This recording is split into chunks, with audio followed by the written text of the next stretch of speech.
It's starting, and now we are live. Welcome to Basic Discussion, Episode 4. This week we have, starting with Blair. Blair! Hi, I play Goblin Shaman on this show, and yeah, I will pass it over to Kat. Hi, I'm Kat. I did makeup and played Amodiel. Brad.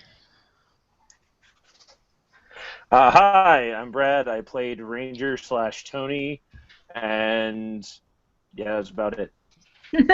That's all he did. And I'm Liz. I wrote it and did some other stuff. So this week we are discussing Episode 6, in which we have a touching scene between two sisters. We have a dangerous new adversary. Will ruin some things, and there's a fairy circle. So a basic episode. Yep, basic episode. So first off, let's start. I have a couple of questions for you guys prepared. You'll notice that Kristen isn't here this week. She is on vacation, so she gave me the keys to the kingdom. Big mistake. Big mistake. Vacation. What is this word you say? I do not understand it. You went to wizard school for like a month, so... and worked. Wizard school. How much work could it be? I slept about as much at wizard school as I did filming this series. So, you know, that means you did get some sleep. About a REM cycle a night or two. Yeah. Okay. Two if I was really lucky. Yeah, good enough. So, a couple of questions. So, I'm going to start off with Kat. Kat. Okay, yes. So, this is the first episode with Momo, who is playing Mirren. And she has some pretty interesting makeup going on. Why don't you tell us a little bit about like the process, like what you did to make that makeup happen? Well, her cheek scar was based on the scars, the marks that all the other Foxtails have on their hands, except for Karen, because hers is a little different. And so I sculpted basically that and made foam latex copies of it. And we did a test makeup at the first night that we were there. And that worked out pretty well, so we got Madison to have a look at it and be like, is this what you want? So we can do this really much faster later. And what we should have done is practice putting contacts in and out, because she had never worn contacts before, and that became a bit of a struggle. But yeah, no, we just glued a thing, blended it, painted it, and then glued things onto her fingernails, which then she had a lot of trouble getting off, because it should have come off easily, but it did not. So kind of like the contacts. Yeah. There's a lot of things that in theory work great, and then in practice less so. But those wolf nails look really cool. They did look really cool. So when you say like you stuck it on, what exactly did you do? Was it like latex? You know? Oh, well, it's a foam latex piece. So I was baking those in the week leading up to the web series. I was running foam latex like every time that I had 6 hours to do it. So I was making copies of everything that I thought I might need multiple copies of.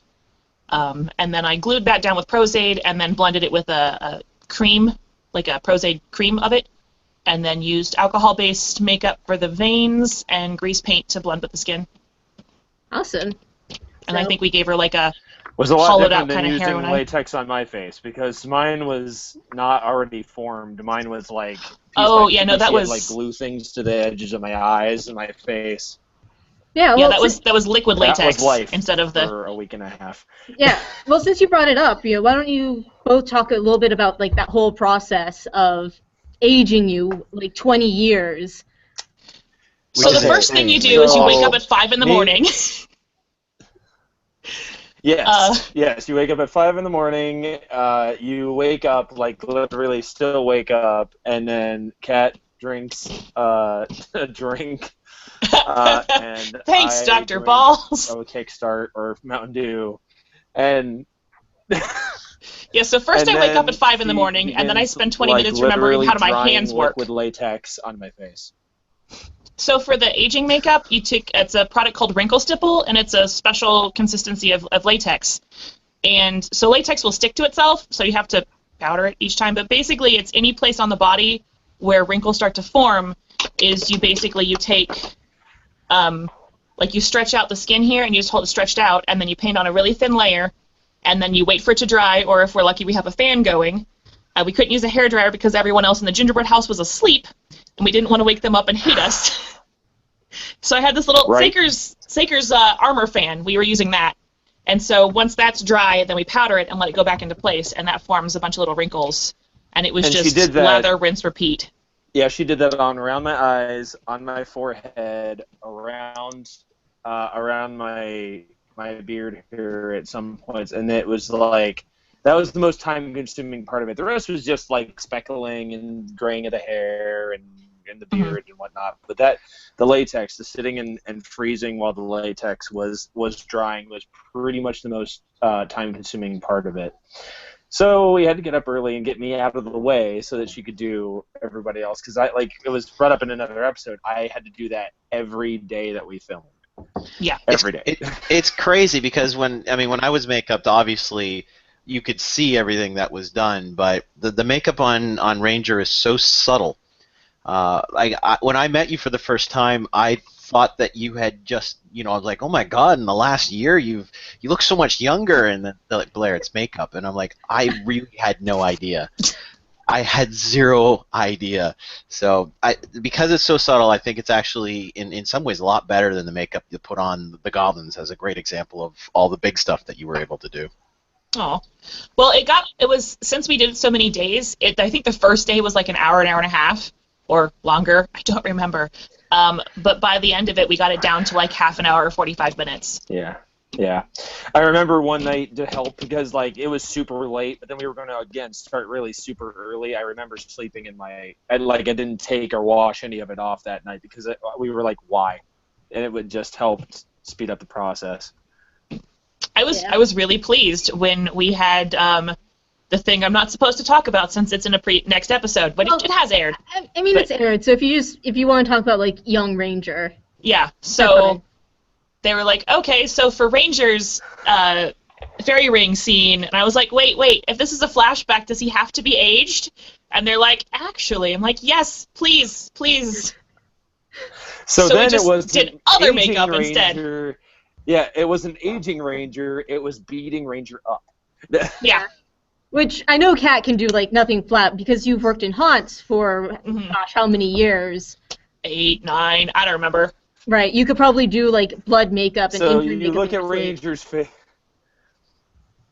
You look at my Ranger's favorite face was in that taking episode, and I've off got your broken nose. Bulging nose, the cut on my 4 eyes. Yeah, I have a broken nose, the gash on my cheeks, and my forehead. I mean, she messed me up.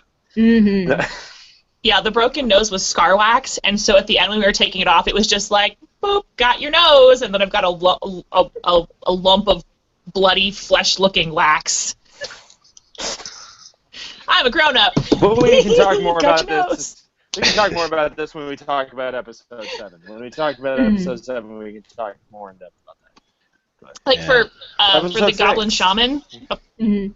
For the Goblin Shaman, there was a place on one of the pieces that just refused to stay tacked down. I'm like, well, now it's a cut. It's a scar now. You've got an older scar because you probably had battle at some point. So let's just make it look like it was there on purpose. Because it was totally on purpose. I planned it the whole time.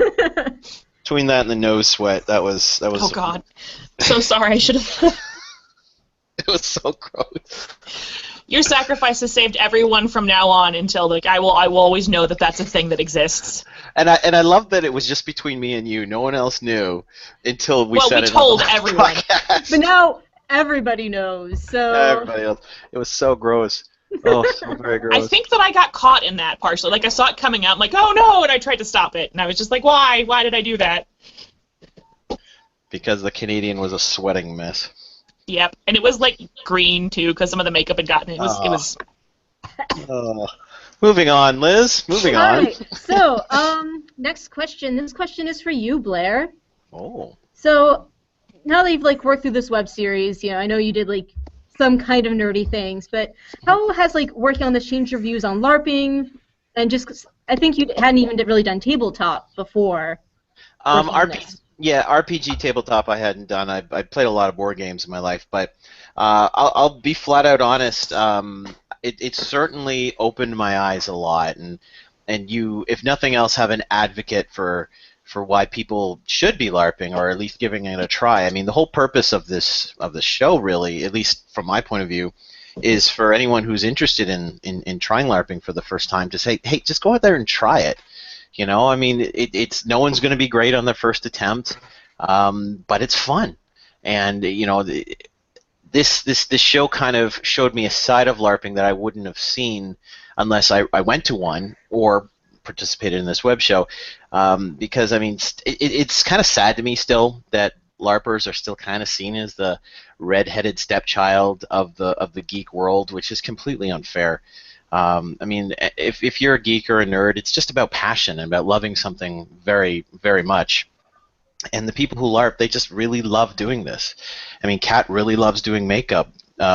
Brad's amazing at stage combat. I mean, these are passions that people have, and nobody should be stepped on. This is just all passion, and we should all be accepting. And I loved it so much so that I did my first RPG this year, and you know, I'm starting to slowly roll into this. I'm actually playing an RPG tomorrow night. Good. So yeah, my eyes have been opened to the world a lot more than they were, and you know, just to see the people working on the show and you know, from various walks of life on it too, I just had a great time. I loved the whole thing. Oh, well, that's a very awesome and well thought out response. Thanks, Blair. My pleasure. So from the chat, we have Draggy Duck, who has confirmed that No Sweat is horrible. And TARDIS Girl 11 has pointed out that you have an awesome shirt, Blair. She might be biased, but unsure. Oh no, she's very smart. That's what she is. Yeah. Now, was it no comma sweat is horrible, or no sweat the product is horrible? Nose, N-O-S-E. Like okay. Sweat is horrible. Yeah.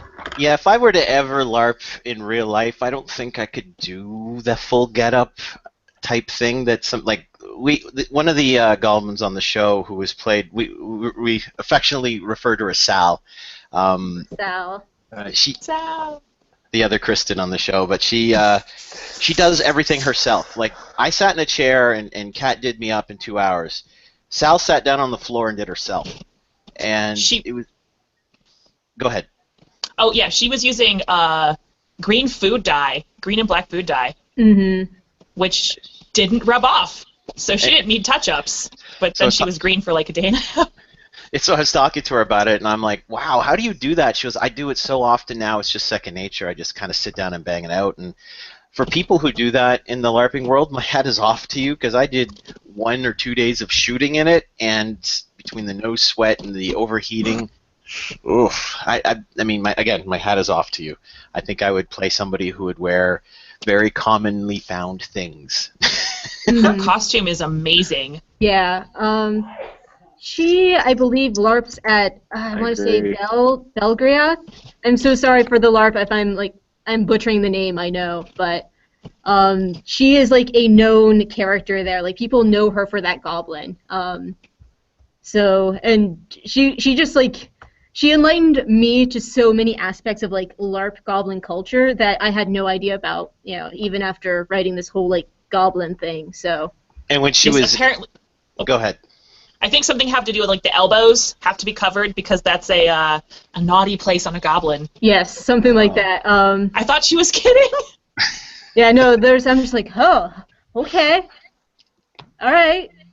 And she was in character the whole time, very method, if you will. Even when we weren't shooting. So I was getting a big kick out of it. It was awesome. Yeah, she's awesome and also an amazing cook. So if you ever have a chance to like meet her, like give her a huge hug and tell her she's awesome. And we all miss her. Yeah.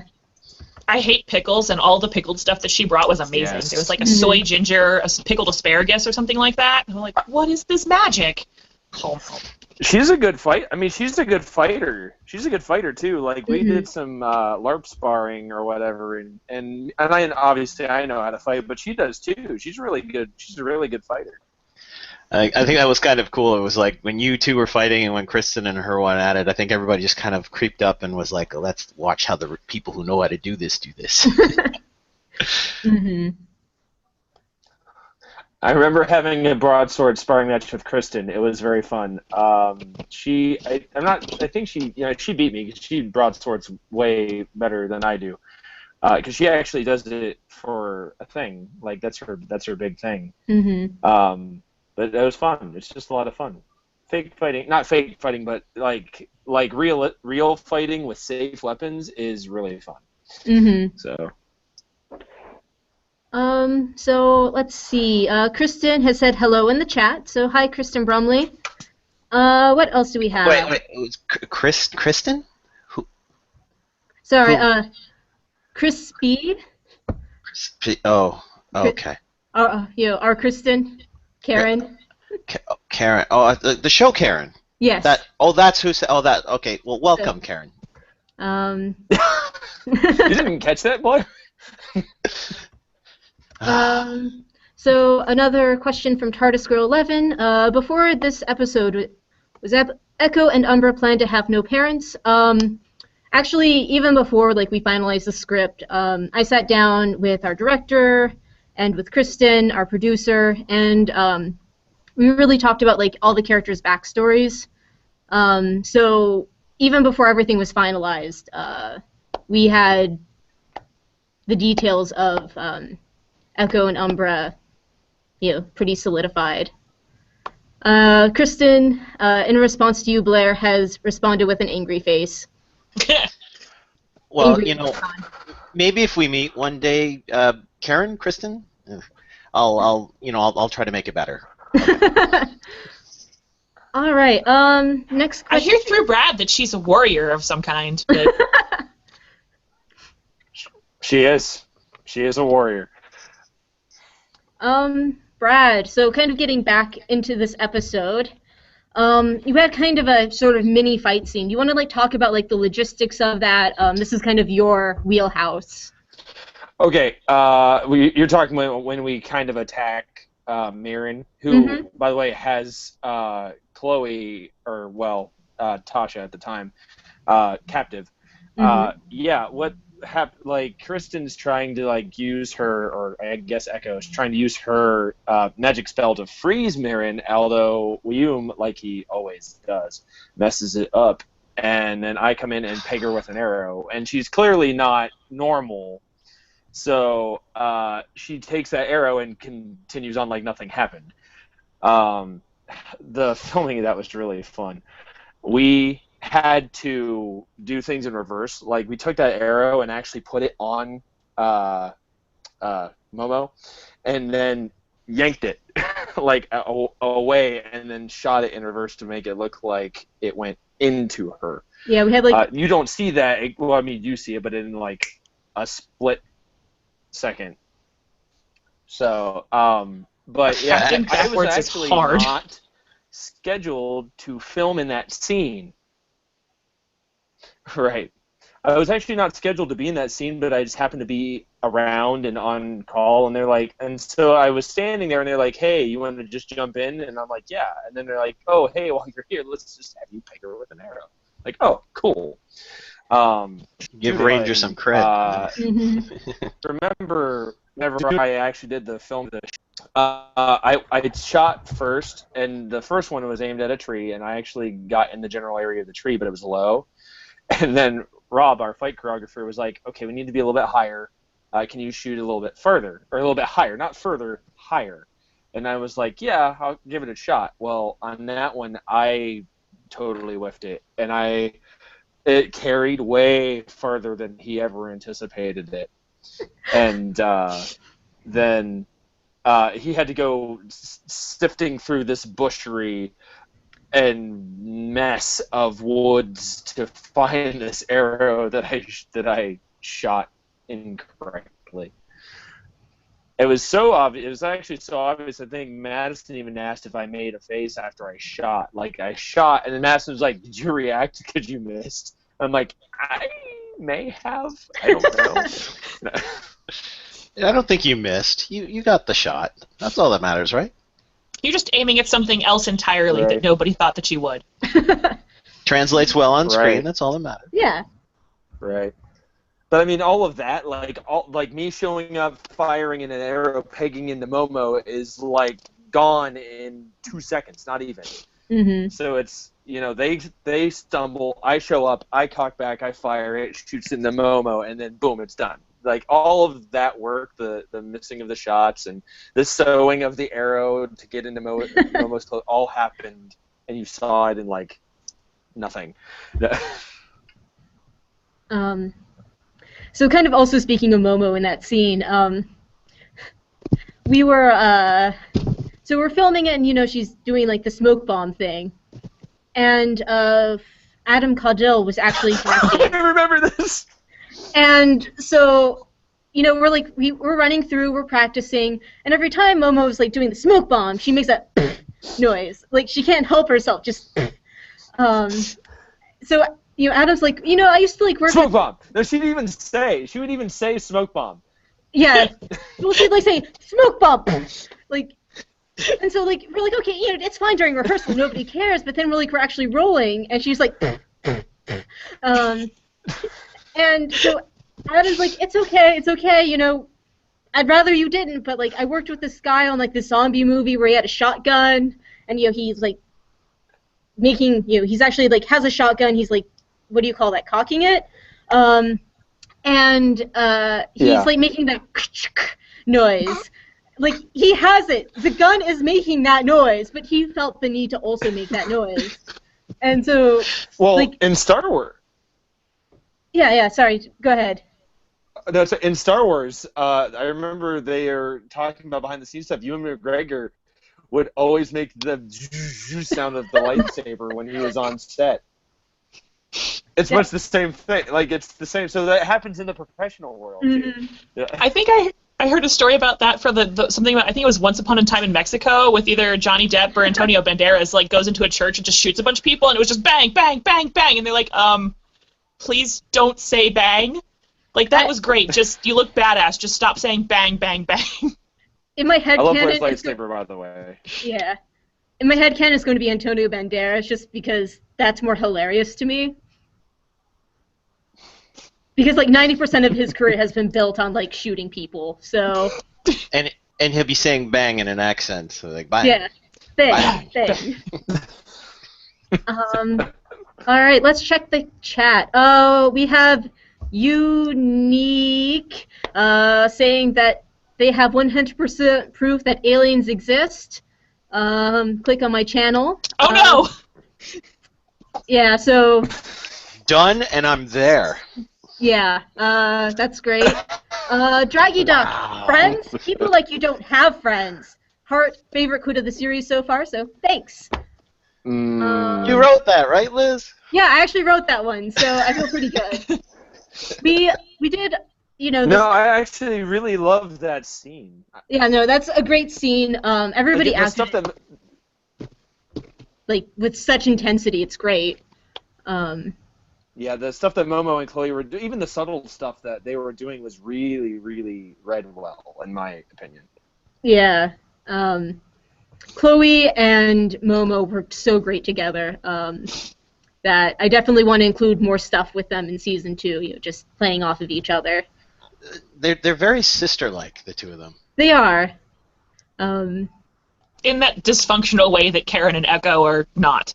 Or Karen and Umbra, the two. Right. The sisters, the redhead and the one with the curly hair. Yeah. Yeah. Healthy sister relationship, not healthy sister relationship. Let's see. I was gonna say, am I giving something away if I actually say if there is a relationship between Momo and Chloe? Like, am I giving something I shouldn't be giving away if I say that or stuff? I'm trying to remember, like, what's in episode 8. So, we'll just, like, save this for now and save it for the next episode. Okay. I think she makes some allusions when she's talking about her backstory. Right. Maybe. Right. It's more of a, I'm a writer who doesn't remember what I wrote. Maybe. So, wait till episode 8. Draggy Duck. Accidental pun counter. 1. There you go. Firing higher? Sure, I'll give it a shot. We need the effects. Nobody's got the effects ready. It's all the way They over made me here. use my phone. It was lagging Womp, on my womp, computer. womp. Oh wait, maybe Oh. Oh. Thanks. You're on it, Blair. I'm on it. All right. So moving on, still talking about this episode.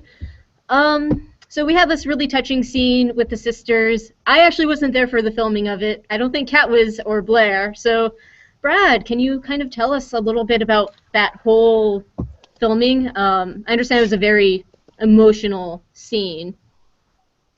Yeah, Kristen and AJ are both tremendous actresses, and if you like watching it on film is good. Like you catch a lot of what they're doing, but at the same time, like you really felt it if you were filming with them that day. Like you really felt their emotion, and that translates through film as well. But they're both doing so many honest reactions and giving such honest affection towards each other that you just can't help but feel that.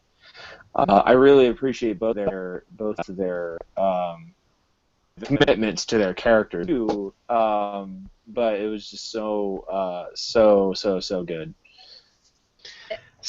I didn't actually see when you guys filmed this, but I remember I spoke to AJ afterwards, and she was still feeling the effects of it for a little bit afterward. I mean, when you do scenes like this, you have to bring yourself there to that emotional place, and I was just really appreciative of the commitment that both of the actresses made in that scene.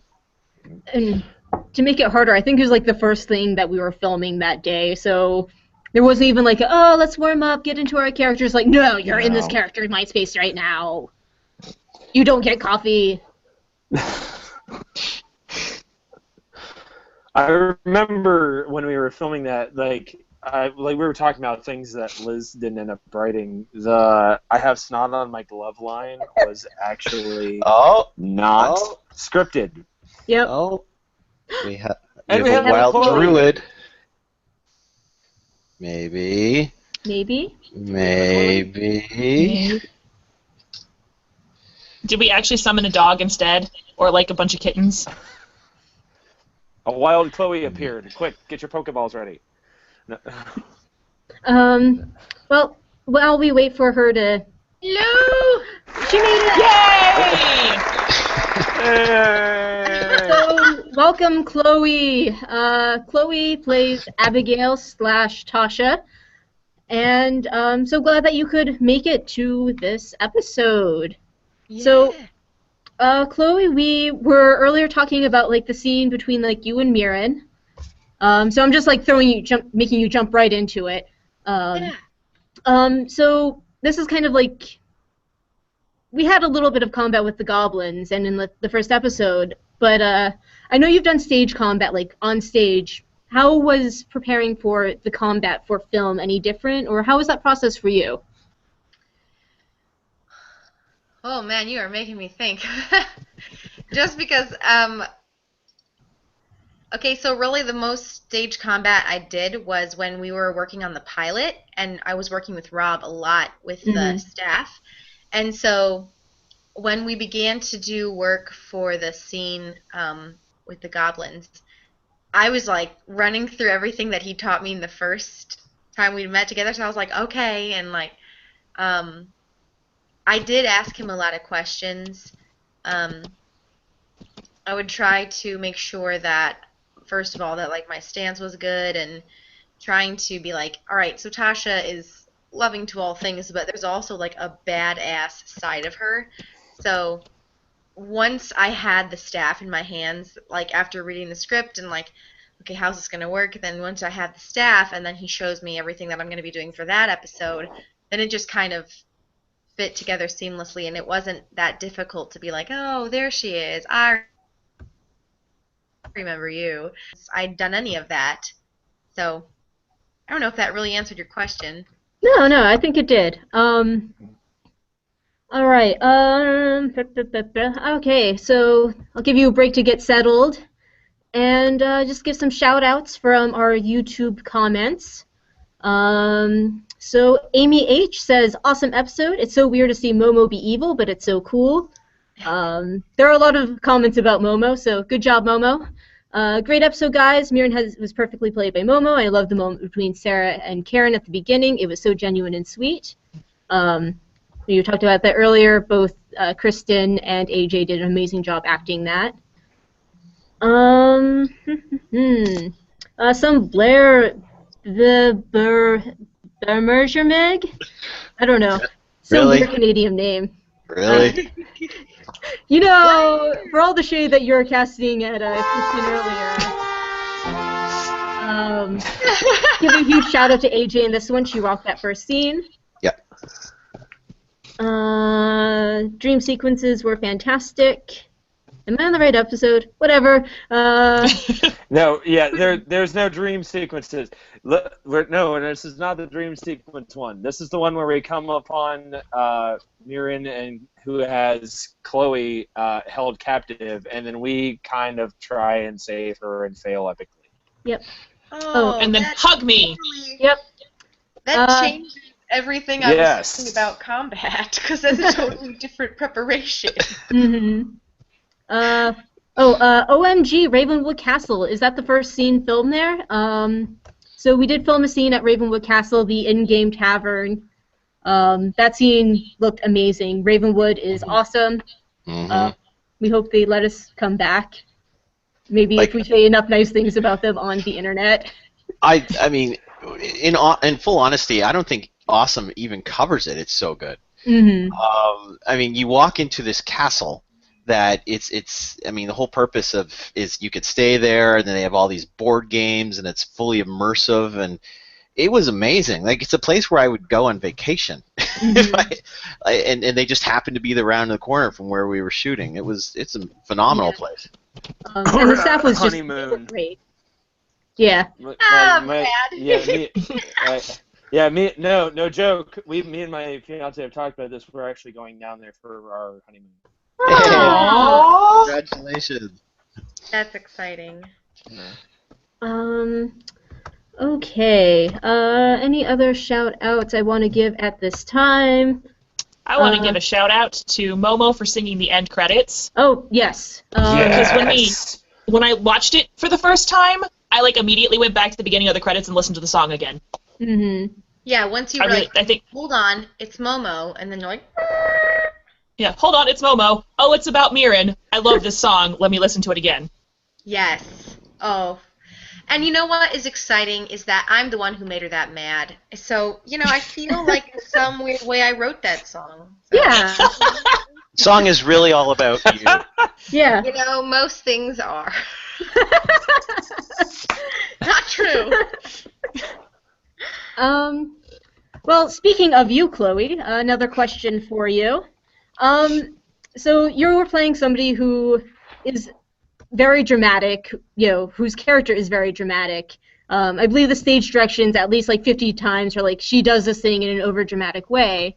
And you're actually a very reserved and thoughtful person, Yeah. How did you prepare for this role? And how as an actor do you draw on this? Well, being a reserved person, I typically like to spend a lot of time with the cast because they draw me out in ways that I typically, I mean, I'm not a loud person. I'm just not. If you had to choose an adjective to describe me, it would not be enthusiastic. I would say Disney princess. Yeah. Yeah. I'm just kidding. Okay. It wasn't some aspects of her are really easy to draw upon because she can be overdramatic, and I don't think of myself as someone who loves drama is in the bad way, but I just have a lot of joy. So that side of her, it's just really fun to get creative with how she's gonna say things. Like when she gets all weird and licky with the goblin stuff and killing goblins, I'm like, maybe she'll end up with a goblin someday. Who knows? And so there's definitely something that can be awoken in her, something is awaking in her. Euphemism. Awakened? Yeah, how's that like, Ranger? Euphemism. And so that part is easy to prepare for. It's just That's like, why I okay, use how would she do it? euphemisming. But then when she's like, when she's really weird about relationships. And any of the times that you kind of see her like, why is Will, like, why is William being like that? You know, why is he kind of treating me this way? It's like she doesn't know what she knows, but she's not going to let herself know that she knows. And so that part I am not familiar with, because in high school when I liked a guy, I was like, all right, he's got to know. I've got to flirt with him, and he's got to know. And yeah, so that has been a nice stretch for me. Like, okay, so how is that going to be like, she doesn't know what she's doing. She's not sure about that. She's not always sure about herself. So preparing for that was a lot of preparing for that made me thoughtful, not like uber creative. Just like, okay, and the best acting is usually not be like, oh look, outwardly I'm acting. It's like something internal is going on that you're trying to hide. That's when the real true moments come. So trying to like internalize those things and like, yeah. So I think that's how I prepared for it. So from the comments, I think it was interesting because looking at the dichotomy. I'm sorry. Go ahead. No, go for it. I was going to start changing the subject. Sorry, so. I'm on bad leg. I thought it was interesting well, I thought mom and dad of the group, or two of the most experienced players trying to keep these young, rambunctious children, in line. And I thought it was really interesting. And you see moments of that. And I would not consider myself a fathering figure, but I kind of put myself in that mindset. Okay, I'm older. I'm supposed to have more experience. So what can I pass that on to these youngins? Mm-hmm. You did it well. So from the comments, we have Kristen who says Tasha plus Goblin, ship it. Draggy Duck has mentioned that overdramatic apparently means posh British. Thanks, guys. And that staff is so not LARP safe outside of LARPovision, which is indeed true. I don't even know what the first one means, but people don't like Tasha. No. They're just saying that, like... No. They're saying that you're over dramatic. One, there is like a tongue out emoticon after that comment, so maybe I should have included that. So stick your tongue out, Liz. Come on. There you go. Now it's sold. Yeah, Draggy Duck says in all caps, "I love Tasha." Aw. So thanks, Draggy Duck. But yeah, I just say that, like, yeah, it's a plastic bamboo, no, staff. I don't believe it's real, because that means I can handle the heat in and out of LARPovision.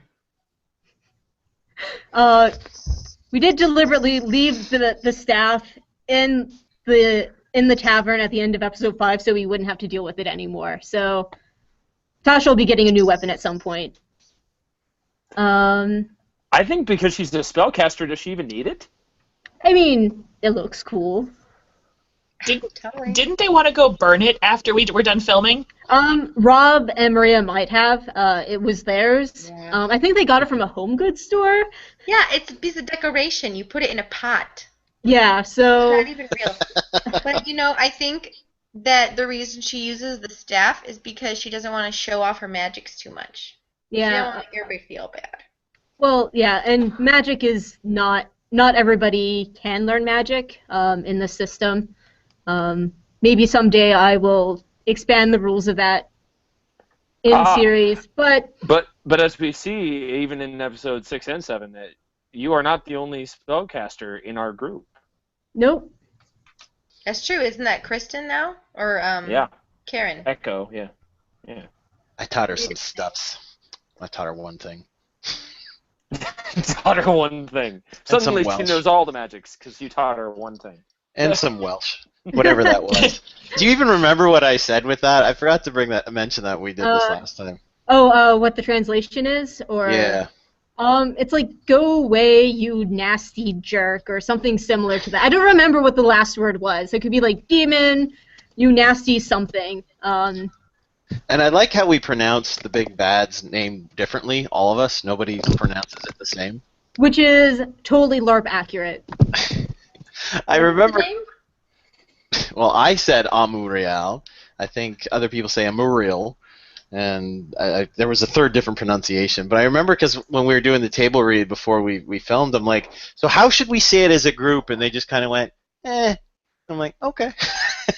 I don't think I ever say it. No, you don't, Brad. Yeah. Amuriel. Yeah. Muriel. I like to do a little trill in the middle. Nice. So speaking of, no, it's the end of episode 7. Never mind. So like, do we see a Muriel? Nope. Next episode. I'm so sorry about those eyelashes, Liz. I completely forgot. I was just like, ooh, pretty. Let me put these on. Yeah, I had to help Momo put contacts in, and she had to help me put eyelashes on. So Oh my it's gosh. Momo and contacts. That was a Yeah. docudrama. It really was. Poor I Momo. felt bad for my baby. And it was only one contact. I'm so Yeah. glad we decided to just do the one. We're like, yeah, It looked wouldn't it look better. cool because we've got like the scars, so we'll just have that eye messed up, and so she's No, I liked it. Yeah. that was planned ahead of time, as opposed to all the yes planned ahead of time. All right. So we have a couple of questions from JP Rakanth, whose name is made up and the points don't matter. So, so first off, he asked, "What is the thing around Will's neck?" Cat? The amulet or the tele. No. The green- Wait, Tellulet, the amulet. Oh, that's a fan. Yep. It's a green. I have them in my makeup kit. It's a personal fan. It looks kind of like a giant iPod. You push the button and it draws in the fan and then blows up in your face. Was that given to him on purpose? Because I love that thing. Well, I've had those for years. I had 2. One of them's broken now, and Will didn't break it. I don't think. Mhm. But I have them in my makeup kit, and during the pilot it was so hot and I felt bad for Saker. And so I'm just like, here, you've got a bunch of armor on, wear this. I also had a bunch of hand fans, and so I was running around when we were outside when I was doing touch-ups for the goblin fight in the pilot. I was just like, okay, well, we're not filming right now, so everybody, like, stand next to me and I'll just fan you because stop melting. So when we then got, they just let him have that when we out of got- LARP vision. Right, they just decided to let him keep it as a way to distinguish him out of LARP. Mhm. Because someone I wearing love heavy armor like that in a LARP would want something to cool him off. Mhm. Yeah. I thought that was great. Yeah. And it was great, because that's what we used to dry, Brad, we used to dry your face when we were doing the little bits of latex, so we didn't have to wake everyone up with a hairdryer. That's right. That's right. That is very true. I remember that. Multiple fan very well. uses. Yeah, actually, since you're here, Chloe Multiple and uses. Kat, do you kind of want to talk about your early morning makeup routine? Yes. Kat is a wizard with makeup, and my tattoo is like this big sticky latex thingy, and she has to put it on like super careful. And so she got it so perfect the first day, and I didn't have a ton of scenes outside. Like, I was outside, but I wasn't very active, so I wasn't that, gross. So I slept in that for like 3 days, I think. Wow. Well, it's temporary tattoo, because Nate designed that for the pilot. Yeah. I think it's like a dragon. It's really Yeah. pretty. And so it's on temporary tattoo paper, so it's designed to be worn for multiple days, but, faces and sweating and oil and pores and whatnot. So, but it managed to go on really smoothly, and then, you were just like, well, I could sleep an extra half an hour in the mornings, or I could take this off and have to reapply it every morning. Yeah. So I think And- we only ended up going through 2 of those. Yeah. I've got like a stack of them still, so I every now and again for Halloween I'm like, I could go as Tasha for Halloween because the shirt is mine, and the shawl is mine, and I have all the tattoos. Yeah, but it was good. Just- It was like magic that first day. It went on so perfect, and I was like, I am not messing with that. And so then we finally took it off, and then the second one wasn't as perfect as the first, but again, we left it on for as many days as we could. So yeah, I think I only did 2 applications of that, which just made and it saved us a ton of time in the morning because she doesn't just put it on and leave it. She blends it and then like blends it with the makeup and then like distresses it a little bit to make it, or I don't know exactly what she does, but it just looks real. Well, it's because otherwise it'll be shinier. Yeah. And because it looks like, temporary tattoos are shiny, so we had to try and cover it to make it look like it was in the skin rather than on the skin, and it, like, varying levels of success there. So I'd like to think that it worked pretty well. It did. But yeah, and then the ears that we got, because we got... I didn't have that luxury, but... Yeah. Sorry about you. Well, I saved you time, so that's for sure. Oh, yeah. And the ears that we got from Epic Armory for that, for Chloe, worked a lot better than the foam latex ones we had for the pilot. Because the ones we had for the pilot were little toppers, and then you had to blend along the ear and along here. And then these were, like, full... You just kind of slide on, and you just have to blend, like, right here. And you don't really even have to blend along the back all that much, especially because you've got hair. And so... And you know what? Now that I think about it, I think one of the days I managed to shower without... Like, I managed to somehow do my hair without getting the tattoo off. That's how committed I was to not having to get up early to do that makeup again. But I did have to put sunscreen on that side of my face. Yep. All right, next question. So, will we have swag, DVDs, shirts, all that good stuff available for sale? The answer is yes. It'll be on our website at the end of September if anybody wishes to purchase it at basicadventuring101.com. Next question, Season 2. Is Season 2 going to be a continuation of the story of Season 1? Probably. Also, JP Recount did post pictures of his pictures from his first LARP on our Twitter feed, and they're really cool. So if anybody else wants to post pictures of your LARP photos, feel free to post it on our Facebook page or tag us on Twitter. We love seeing that sort of stuff. Sorry, I'm doing my best to keep us on time, guys. Sorry. No. We're all good. We're all good. You're doing wonderful, Liz. Elizabeth Banks says, fans and LARPs are necessary, in all caps. I wish they're more socially acceptable out of game. Melts. Sokun-san says, wears 20 pounds of leather and chainmail and wishes he'd use one. Even if you don't have a fan, they have those cooling cloths where you just get them a little wet and they help cool you down. There was somebody who came full leather armor at the last LARP I went to, and he looked awesome. And it was 100 degrees out in Ohio humidity, and oh god, don't die. Well, we were talking about Sal and her green goblin makeup. She actually does a different character, a different creature, like a black goblin or a black something or other. She is black from head to toe, black armor, black skin, black everything, and I cannot understand how she wouldn't die in that. Hydration. Especially on a hot sunny day. But. Did you guys watch much of the Olympics that just passed? I didn't. They had this sport, and I'm going to put this one in quotes because I got questions about it, the 50K walk. It's in the land of curling. Yeah. Hey, man. Hot kettle black, Blair. I think everybody can walk. I doubt any of you can curl. Oh, no, I believe it.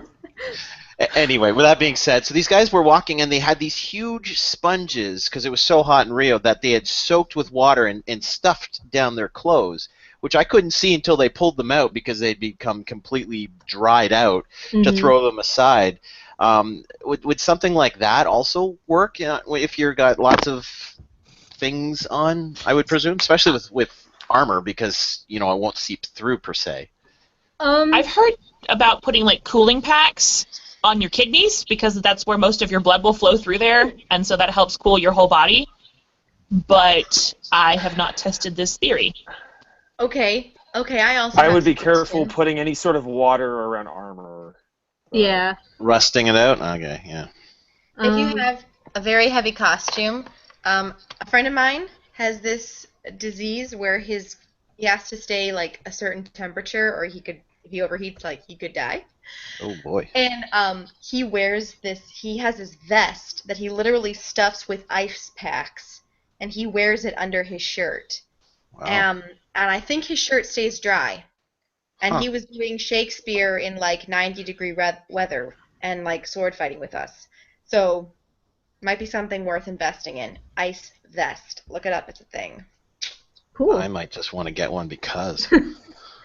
Um, what else from the comments? TARDIS Girl says because of the series, and because of AJ, she's going on her own LARP soon, and she made her costume Yay! while watching BA 101. So that's pretty awesome. Yay! Good streak up. What else? Elizabeth Banks says I didn't want to melt out of Cat's makeup at a LARP, so I used a fan 98% of the time. So. Selena! Bah! Inside joke. I almost broke her during the prom. It was great. Oh.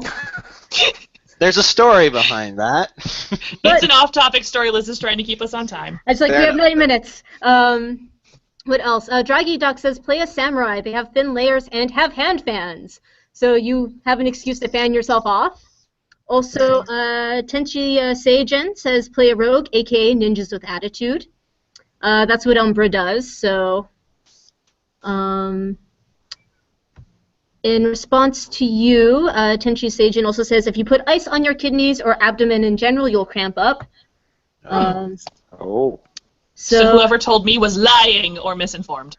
So my answer is to play a lazy person / adventurer who just hangs out in the tavern all the time. That's worked out pretty well for me. You're a barfly. Yep. Just sit there and sell tea. So I hit all my bullet points. Is there anything anybody wants to talk about? Favorite things from this episode?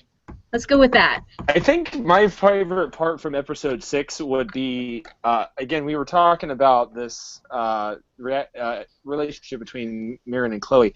I think that is actually a really good scene. I think that Chloe and Mirren really nailed that.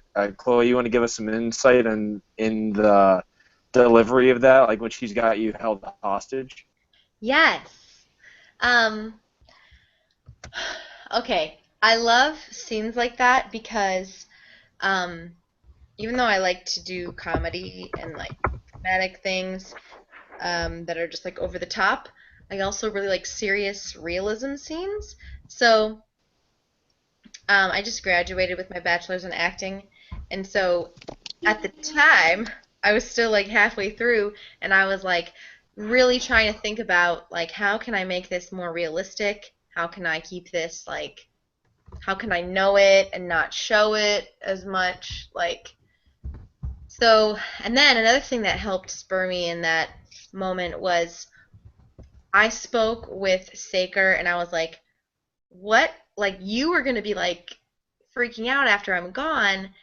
And so we had this moment that we decided that you can't really see on screen where I kind of like look at him like, help me, and not like in a romantic way, but I'm just kind of like, try to get me, like, it's like, let's work together here. And he at the same time is like reaching out for me. So like having something to connect to outside of just being like, oh my God, she's got me right here. Like trying to stay calm, trying to be protective, like still be motherly as well as like stay alive. And then having somebody to reach out to, that was really cool. It for me, working with Saker in that way really helped kind of raise the stakes so that it's like she loves him, but not that way. At least not yet. And like that really helped get it to be more about somebody else. Like I want to be there for you. I want to try to make myself available to be helped. I don't know. Yeah, it really helped me, and I think he would say the same. I don't know. We'll go with yes. Cool. I really liked that interaction between you and Momo, that, like, as the conversation happened, it got more frantic and raw, and, like, you could just feel the pain and the betrayal on both sides of just, like, that, like, screaming of, like, why? Yeah. And I was like, do whatever you need to do. Like, she's not actually hurting me, but I'm like, pull me back. Like, let me react to it. And she was great. She's so fun to work with. She had you by the hands, right? She wasn't pulling your hair. She had you by your hands. Yeah. Yeah. But it still didn't hurt. But I was like, actually Right. pull me and do things. And yeah. She was Oh, amazing. I can see that between you two, that you're trying to, like, stay calm, and at the same time you're also panicked. But I can see you being the more mature one, and that Momo is kind of going off the deep end. Like, she has gone crazy. So you see that in that scene. Yeah. She really nailed it. It was really good. I really liked working with her.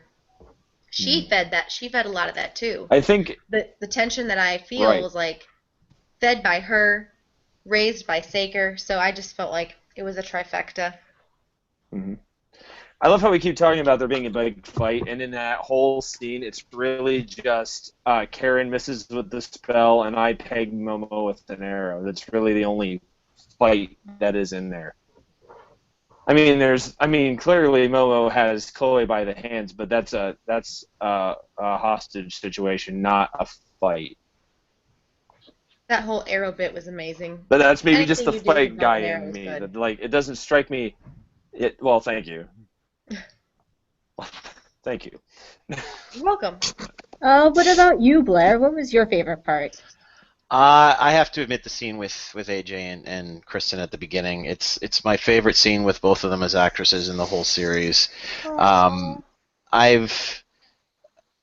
I lost a parent when I was 19 years old, so I had a lot that I related to with both of them in that scene, and specifically where AJ was talking about she just wanted to have something that, had nothing to do with the fact that she's the girl who lost a parent.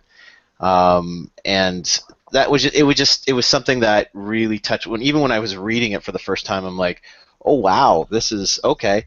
And I'm sad I didn't get to watch them film it, but in a kind of another way, I'm kind of glad that I didn't, because I got to see the finished product, and I think they both just did an absolutely great job with it. And it's my favorite series scene from both of them in the whole series.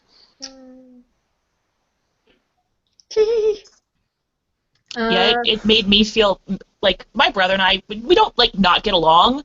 We just don't have a whole lot in common, but it made me, like, wish for that kind of relationship with my brother when we lost our father. That it was just, we kind of separated and we're just like, okay, well, that happened. We're going to go off on our own place to deal. So. Well, and without getting too deep, I mean, there's no one else that understands what you're going through except your sibling, because they're the only other person with the same experience. So I mean, with my sister and I, we're not the closest either, but over that very specific incident, we are very tight. And it's they played it well. They played it real, and it was very well done. It's really nice to see, like, healthy sibling relationships in media in general. Like, when I was growing up, like, all of the television shows, like, if there's a brother-sister that was my age of my brother and I, it was always like, they're fighting and it's funny. And so I'm not blaming television, but I definitely took that to heart. Like, I'm not supposed to be friends with my brother because he's a boy and boys are icky and it's girls versus boys. Yeah, and so turns out we're just completely different people in general. But I see, it's nice to see healthy examples of how a loving family should work. So yay, Liz. Oh, thanks. Actually, that means a lot. I mean, I wrote this from a position where, like, I mean, both my parents are, still living, and so I was writing something. I was kind of worried about treading those emotional depths. So I think this is, like, the best praise compliment that I've gotten for the entire script. So thank you very much. You did very well. I didn't want to tell you when we were down there because I didn't want it to become a thing. I understand that. Anyway, how about you, Chloe? What was your favorite scene? I don't know if I have one. I really don't know. 'Cause, like, now that like sometimes the episodes kind of like blur together for me. Mm-hmm. So I'm like, I don't really know. But actually, I don't even know if it's in the same episode. It's probably not. But the tavern scene is so fun. I like Like that part. the one where it's Staker and Kristen running in with the box. Hug me! No, the one Her where, look was just great. the one where where there's euphemisming. Oh yeah, no, that was Oh. last episode. Yeah. Oh, that was fine. That was fine. That's really good too. The That's hug a me good- scene was great, though. I love how that scene's been known as the scene with euphemisming. Yeah. Well, I guess I don't think there was actual euphemisming. There was just sort of references to euphemisming. Well, isn't that Otherwise, what this would be a euphemisming completely is? different series. Isn't that what you? And we have no idea what I actually mean by euphemisming, so we have no idea what I actually mean. So. There's so Well, many I say outtakes from that euphemisming. scene. I think we all, when we met up a couple weeks ago, there was just like an hour of outtakes from that whole tavern sequence, and so we just all watched you guys slowly lose your minds. Yeah. No, I'm not nibbling on the edges. Continuity. Do you guys have We the? were so hungry. Just like Table flip. Oh yeah. No, one of the outtakes is Liz doing like a table flip. Like, hey, can you reset this? And she just You're like, hey guys, we have a continuity question. Can you reset this properly? And I just flip the plate and walk away. I was just. Bailey Lane says, Mr. Eick, hi. So, hi Bailey. All right, we are at 8:02. Hi, Bailey. We are officially Bailey's running over. Bailey's one of my students. Ah, oh. Hello, Bailey. hi Bailey. Bailey. So on that note, I feel like we should wrap things up. Anybody have any final thoughts they want to pass on? Can we just Best- keep talking when we are done with the video chat? Yeah, I mean, we can keep talking like afterwards. It just won't be going out to the public. Hey, Best public, love you too. best end credit scene in the so far shown. I absolutely Yes, I agree. between I'm Kristen's torn between face- that and the dog in the background. Diesel! Oh God, Saker's a wordsmith. Oh yeah. Wait, Blair, which one are you talking about? The one with the quesadillas, or where I smack Umbra? No, No, that's, that was funny too. No, that they got Kristen with her mouth wide open No. and Oh, Saker's yeah. going on about how like the familiar thing. I can't even say it. It was something like, I always loved you, but I always wanted somebody like I love Umbra, you. but I kind of like Sarah, but I just wanted someone like familiarly, like in the face. Familiar? how long did that go on? really a really long, awkward time. That's how long. I want to see the whole thing of that. Well, when we were shooting the scene in the tent where I think the take that got in, Saker said ferocious foe. Every take we did, he had a different alliteration for that line, and Yeah. it was starting to get a little distracting after a while. Like, what's he gonna say Yeah. this time? Oh, I gotta. I was feeding him some alphabetically because it was you atrocious adversary, and then you bodacious beast, and just. And it's 3 a.m. when we're shooting this, and I'm like, oh, straight, come on, you're the rookie, come on, don't show it. Blair was the most professional out of all of us. Whatever. I was just the oldest. Yeah, probably. Good enough. Picker. I am the professional tick picker. That's true. Oh my gosh. Can I share that story before we say goodbye to people? All right, we'll end on this story. Of Okay. The tick. So we're at Ravenwood Castle schmoozing our new friends and like buying delicious drinks from them and having a grand old time playing games. And we're upstairs in the office and we're just chatting with them and they're suddenly like, we want you to be here. We're like, sweet. And I feel something on the back of my neck and I'm still mostly in Tasha garb. And I'm like, what is that? And my immediate reaction is always if I feel something, I don't look at it, I just pull it off. So I grab whatever it is and I kind of look at it, like my mistake, but I'm glad I did. I pulled it off and I look at it and I'm like, in the split second before I throw it, I see that it's a tick that was on the back of my neck. And so I'm like, ah! And I look, and it's in the like the brochures and magazines part, like on this like stack of stuff. I was like, oh my god, there's a tick. And I was like, Blair, and like Kristen is like talking to the guy, and I'm like, you guys, like whisper screaming in the corner. I'm like, Blair, I think there was a tick on my body. And so I'm like, look, there it is. There's like, yeah, that was a tick, that's what it is. And he takes 2 magazines, and he like squishes it between the magazines like with all his might. And then I'm like, check me in the hallway. So he pull off my hat and like takes it through my hair, and he's like, I think you're okay, and that was a tick, you did the right thing. I'm like, oh my god.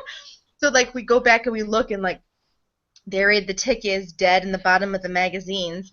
And I told Kristen about it later. She's like, we should probably go get that thing out of there, and we never did. So there's a dead tick somewhere in the castle. Oh No.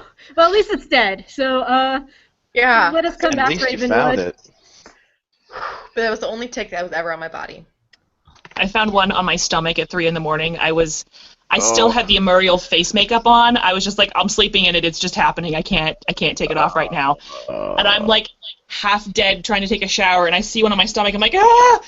I'm not awake enough. I can't deal with this. Just no. And everyone's asleep, and I just want to be like, no, I'll deal with it on my own. I feel Like I was just talking to Juliana, and I just want to be. be like, Juliana, there was a tick, and she'd gone to bed, and I'm just like in the kitchen going, there's no one awake to care. Oh, Cat. Yeah. I'm like, okay, well, I'll go take a shower now. Okay. Juliana was good for late night chats. Oh. That was And right that- after, like, I had my breakdown and from with being that, so we tired. end, All right. hopefully. So running only 7 minutes over, which is a new record for us. I want Yay. to call it quits. So in the immortal words of True. Draggy Duck, smoke bomb.